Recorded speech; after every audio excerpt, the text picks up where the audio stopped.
Hello and welcome back to Suspended Fanfiction. I'm your host, Dennis Bithoulkas, and it's time for Is It Worth My Time? This time around, it's Terminator Dark Fate. And you're going to say, well, that came out last year. Why are you doing it now? Because I wasn't going to pay for it. Sorry. Um, and it's on Amazon Prime right now. So before I get started here, let me take care of some business first and we'll get to it. If you like what you see here, like, share, and subscribe. If you're still on the fence about subscribing, take a look at the video that pops up at the very end here. Basically, what YouTube does takes the algorithms of all the stuff you've been watching and tries to match it as best as possible to one of the videos, my vast video library, and pops it up there just for you. And if you like what you see there, hit the subscribe button down there. And if you're down there, hit that like button as well and the share button too. Also, if you want to know when I'm beyond live again next, you hit the bell down below. It's a 50-50 chance of YouTube actually notifying you. Best thing to do is go to suspendedfanimation.com. Take a look at the schedule that I have up there. I change it out every week. Also has links to all this, my social media, so Twitter, Instagram, Patreon. No tier sip in the Patreon because I'm waiting until I get 1,000 subs. That's my goal, and then I'm going to give you guys stuff for whatever money you guys give me, that kind of thing. I'll have the tiers worked out and all that stuff. Trust me, you'll like it. Also, there are the links to this YouTube channel, my Facebook page, and a Facebook group page for those of you who still have Facebook that can post stuff and chat amongst yourselves. All right, let's get started. Sorry, my headphone was kind of bothering me there on that side for some reason. As you know, as promised, I'm going to do a non-spoiler version first for those of you who have not seen the movie. And then we'll go into the spoiler section. It'll be delineated, trust me. So for those of you who know, Terminator Dark Fate again brings in the whole Terminator franchise of things. This time around, Tim Miller is directing it, and the script's partially written by David S. Goyer. If that's going to color your decision one way or another. Linda Hamilton's in it. Schwarzenegger's in it. And we have a new cast of characters. And without giving anything away, it's basically the first movie redone all over again. Only we know how that turned out. So we have some new players in there with the old players as well. And yeah, it's boring, really, is what it is. It's ground that we've tread over before. It's not really much new. I mean, sure, you have a new Terminator that does a new trick, if you will, and there's a new explanation as to why this thing came about. That's about it. Otherwise, it's the exact same movie all over again. It's essentially Terminator 2, really, is what it is, all over again. I heard there was a lot of production problems with this because Tim Miller was getting, I guess, script pages sent to him by James Cameron, who is directing Avatars 2 through 45. And while he was doing that, while he was off site doing that, he was sending Miller script pages, like rewritten script pages throughout the whole production, changing entire scenes at times. And it shows. I mean, you could tell there's a struggle in the production as you're watching the movie. And it would have been interesting to see what Tim Miller could have done on his own without James Cameron breathing over his shoulder on this. But it wasn't to be. Yeah. Yeah, I agree with you, Penn. So this movie actually ignores Terminator 3 and Terminator Salvation. They ignore them completely, even though there is a tie through in Terminator 3 and Salvation that could have saved a little bit of the plot in this movie fairly easily. But no, they didn't want that because, yeah. Wally, yeah, James Cameron was up his ass big time. And yeah, I think it would have been a different film, although it still would have been a shitty film because Goyer is involved. And quite honestly, Goyer just can't write shit anymore. I'm sorry. He needs to step away, go and write for Lifetime or, the Oprah channel or what is it, Oxygen, something like that, and just leave sci-fi alone for a while. I'm tired, sci-fi, comic books, all that kind of stuff. He just needs to kind of leave that alone. Yeah, he really does. His ideas are tired, they're hackneyed, and they just keep repeating themselves over and over and over again. So to make a long story short, is this worth your time? Fuck no, it's not worth your time or your money. That's the reason why I watched it on Amazon Prime for free. Well, for the subscription rate that I'm paying for Amazon Prime. Um, so yeah, it's really horribly done. I'll get into it in the spoilers here in a second. Well, shit, why the fuck not? So, spoiler alert, I am going to spoil it from here on out. For those of you who have not seen the movie and still want to watch it, you can go and leave now and you can come on back when you've watched it, and this will be a video, and you can comment down below in the comment section. All right. So, the whole thing with Grace being a hybrid human and Terminator, which was already done in Terminator Salvation with McG. There's nothing new there. That was actually that's a good ploy. It really was. It wasn't bad. Seeing that Skynet was wiped out, the Skynet future was wiped out, but having a new bad guy, if you will, called Legion, now taking over and trying to make the Terminators meaner looking, I guess, at this point, didn't work out either.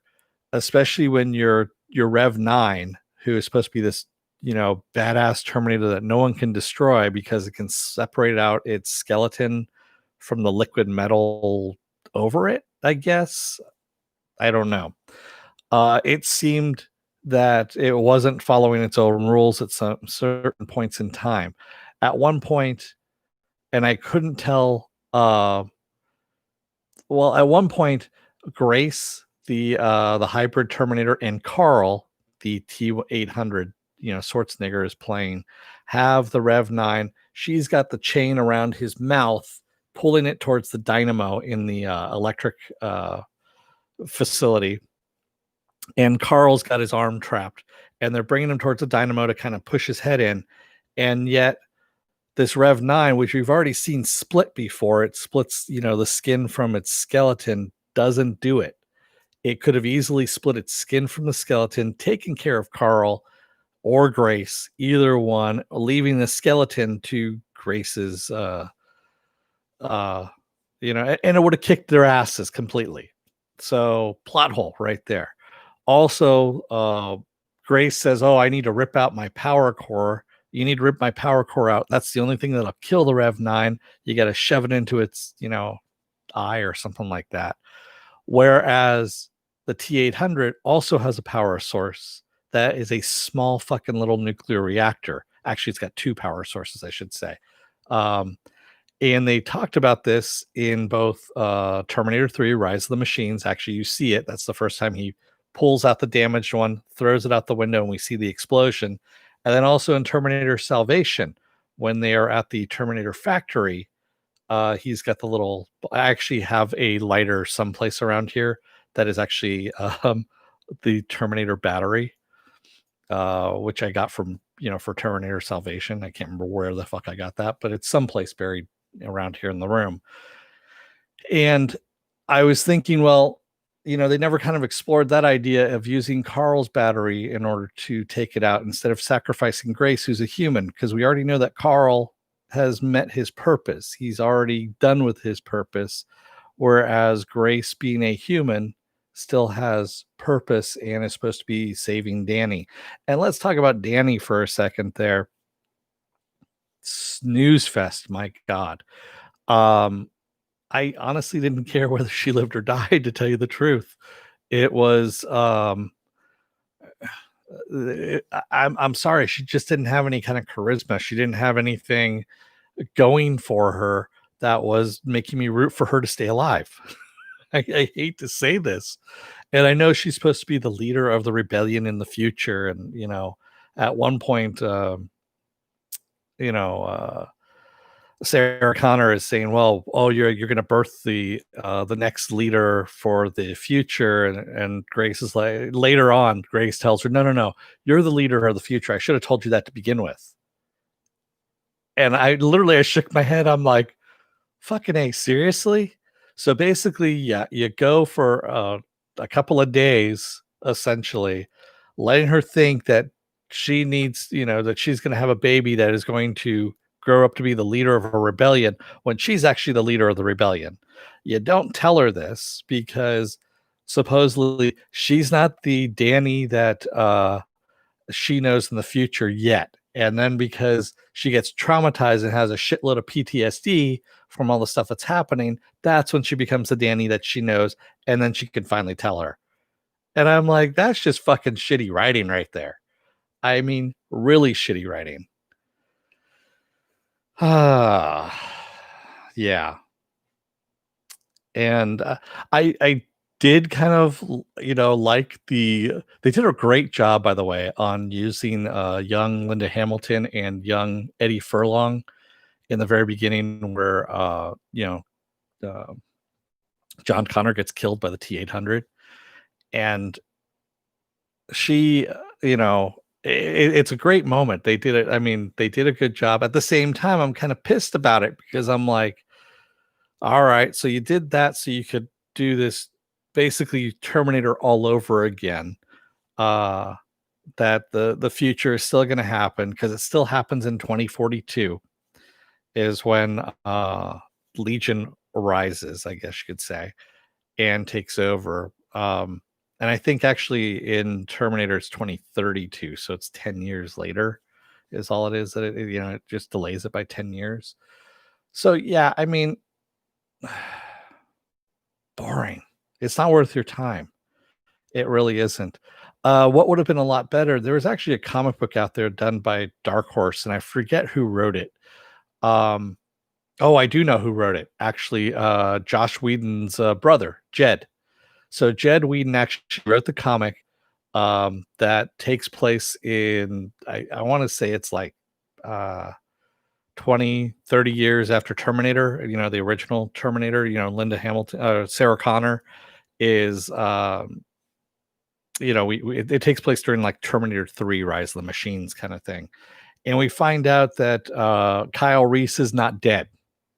He actually was taken prisoner by Cyberdyne, if you will, the executives at Cyberdyne, because of course they have the robot and all that stuff as well. And they are basically trying to mine him for information of the future so that they can make money, is really what it is. And it was a great fucking idea. And it was actually a really good comic. Um, that would have been a much, much better story. And you could have also brought back Michael Bean into this as well. He is in you know, he's in the age group now where he could do that. Uh, yeah, and it would have been a much better movie. But instead, we get the fucking redux of the Terminator all over again. And it really didn't need that. Yeah, I agree with you, Penn. I want more of the Sarah Connor Chronicles as well. That was actually pretty good. Yeah, I know that storyline sounds a lot better. It is a lot better. It's out there in Dark Horse. So Dark Horse for a while there was doing both Aliens. Uh, so they were doing Aliens, Predator, Terminator, and RoboCop.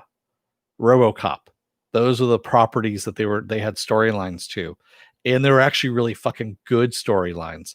Mark Verheiden, by the way, who's done everything from like Ash versus Evil Dead, currently Swamp Thing, which is rerunning now on CW, which is on tonight, by the way, on the CW, a new episode, well, newish episode. He wrote one of the Aliens comics for Dark Horse back in the day, back in the 90s. I remember reading it and it was really fucking good. And he kind of reminded me, I follow him on Twitter, and he actually responds back on Twitter, which is really kind of nice. But the guy's an amazing writer, and I would have much rather had him do that than anything else. Keith Hamilton, Dark Horse actually did a really good job of RoboCop versus Terminator, like a crossover where they had Skynet trying to take over Alex Murphy. because he essentially is the pinnacle of melding man and machine together in order to achieve its goals, is what Skynet decides. And that one was actually a good comic as well. That was fairly, I want to say that's within the last 10 years as well. And that was a good one. There are lots of good things out there in the comic world that kind of expanded on this and does so much better than the movies that are out there. And like I said, you just need to move past David Goyer and stop fucking hiring him for these scripts. Get James Cameron out as well. Yes, I know it's actually Harlan Ellison's baby because he stole it from Harlan Ellison. He even says this as well. Uh, you know, there's a lawsuit that happened because of this, and Harlan Ellison won. So that's all I'm going to say on the Terminator there. So get James Cameron out of it, get Goyer out of it, bring in some people who actually like the franchise, who want to see the franchise kind of go forward, and you'll get some better stuff out of it. Or put it to bed like Star Trek for like a good 20 years and then come back to it later. Because yeah, at this point it's kind of fatigued. I don't want to see Schwarzenegger ever again in a Terminator movie either. I love the guy, I really do, but dude, you're too old. Sorry, it happens to the best of us. Um, and yeah, you play all your shit for comedy now, especially and it doesn't work. It really doesn't work. That's how I really feel about it. I need to get that off my chest. I feel a lot better now. Yeah. It was building up for a while there. So, is it worth your time? Fuck no, it's not worth your time. Don't bother with it. What else do I got going on this week? Tomorrow I'm gonna be off. Um, I was actually just looking on my phone beforehand before I started here. There's a banana pudding place nearby that I'm gonna go to tomorrow, just so you know. Why? Because that's all they make is banana pudding, and I find that fascinating for some reason. Um, and let's see. So Thursday, yeah, it's just banana pudding, man. That's all the guy does. Don't ask me. But he's making a business out of it, and it's thriving in the pandemic apocalypse. So fuck, I'll go. Um, Thursday is going to be another episode of Is It Worth My Time? And this time around, it's a new movie. It's actually called Love and Monsters. It just became available on VOD, not video on demand. Actually, it's for sale on video, on streaming right now. It was supposed to be released in theaters. And yes, I did buy it, and we'll get into that on Thursday. Friday, I'm going to be off. No, excuse me, I take that back. Friday, I'm doing Hellstrom episode 1, which is on Hulu. Saturday is going to be Saturday Morning Blast Off, where I take the genre news of the weekend and the genre stuff you guys want to talk about, and we talk about it. Sunday, I'm going to do the second episode of Hellstrom, which is going to be coming out this Friday, but I'm moving it over because that's going to be its night is going to be on Sundays because the Mandalorian is going to be coming back, on the 30th there next week. And then of course, Monday I'll be off, and then we roll back around again to Tuesday with Is It Worth My Time? And I don't want to be doing it at that point, but I'll do something. Yeah, as Penn says, keep an eye on the schedule on suspendedfanimation.com. Yeah. Penn says, can't wait to hear how the pudding is. Banana pudding, is it worth my time? Yes, it is, man. I like banana pudding. I guess it's a Southern thing, banana pudding. I didn't know this. I've been watching shows about barbecue on Netflix, and they've been talking about banana pudding, and I was like, fuck, all right, sure. I like banana pudding, with the Nilla wafers in there and all that kind of stuff. So yeah, banana pudding, dark fate. Well, that's when you put chocolate in it, Apple Crow. That's what banana pudding, dark fate is. That's a different thing altogether. Yeah. See, you come to the channel for some really shitty reviews, and you come out with even worse knowledge than you wanted to have in the first place. Uh, your mom makes great banana pudding. Does she make it from scratch or no? Or is oh, she does. She makes it from scratch. See? Yeah. Yeah, that sounds actually pretty damn good. Mhm. But if you're joining us for Terminator Dark Fate, don't see it. Stay clear of it. Goyer is involved. Cameron's involved. Stay away. Stay far away. Do not seek the treasure.